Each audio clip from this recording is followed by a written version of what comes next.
ladies and gentlemen, Sawdust Gulch is finished. After almost 5 years, abandonment included, this park is finally complete to my satisfactory. Before I end the series, let's have one final tour of the park. So this big new building right here, I kind of wanted to build something like it near the entrance for a while, and I felt this was the best spot. And the structure around old timers is a lot more up to date now with my current standards. Yeah, looking a lot better now. It's not perfect, but I'm happy with how it is. And the overall changes are the brownish gold roofs of the buildings, and almost every edge having trimmed. It's my style, deal with it. And yes, I changed the roof of the railway station from bricks to wood, just like the rest of it. I don't know what I was thinking when I built that. And I'm still happy with this area.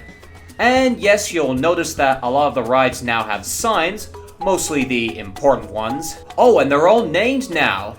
Yeah, it's pretty much been established that I am not good with naming things on the fly. Oh man, this rock formation still holds up, pun not intended. And here's the long stretch of path, which was supposed to be a shuttle train. I'm still salty that didn't work.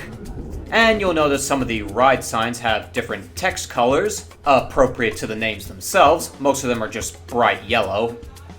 Yeah, I think out of all the areas in this park, this is the one I had the most fun making. I had a lot of fun picking the time-lapse music, and overall, I'm really happy with how the scenery turned out here.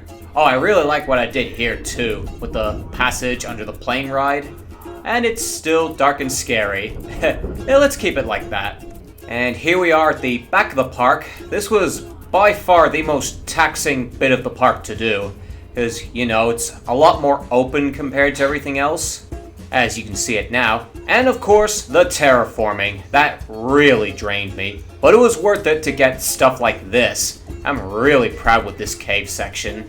Don't know if there's any other part of the park that use amethysts. And there's MacDust Bunnies, a fun little idea by Brian Camo. And yes, I'm going with that name. And I'm leaving the roof as it is, I guess. And yes, Peregrine Falcon is still moderated after all this time. God fucking damn it. On the bright side, I managed to make this big building, which I meant to do back in episode 23, but you know, burnout. But yeah, I had a lot of fun with this section too. I think overall, Crazy Train was probably my favorite ride to build and scenerize, with Dust Storm at a close second. Oh, and this bit right here, Midas Rock, this is one of few instances of terraforming I actually enjoyed. It's just this big, hulking, rocky landmass with a splash boats ride going in and out of it. I've always had a soft spot for that ride in Roller Coaster Tycoon, and it has nothing to do with the crazy excitement ratings you can get on it. Oh, and this cave area I'm also really happy with. Maybe even more so than the one Dust Storm occupies. It's also the only instance where I used primitives. You can see for the stalactites, yeah, they look really good. Oh, it's a good thing the wooden coaster has those gaps in the track, because terraforming a large slope is hard enough in this game. Yeah, this area had a rocky ride when it comes to scenery, but it's looking pretty dope now with the new landmass I added. Yeah, some parts aged like fine wine, others I felt could have used a touch-up, like the Buzzsaw building. Oh, that Bronco structure is still untouched. You know what, whatever. The park still has its fair share of scenic inconsistencies, which I could fix now, but at this point, I'd have it either way. Man, what a great view. The park just looks phenomenal now. Yeah, as I was saying, I gave some of the old buildings a bit of an expansion. I also gave a building for Silver Stallion a minor one. Yeah, I'm quite happy with how this building turned out. Last but not least, Whirlwind. Oh boy, this ride went the longest without getting any scenery, not including the station of course.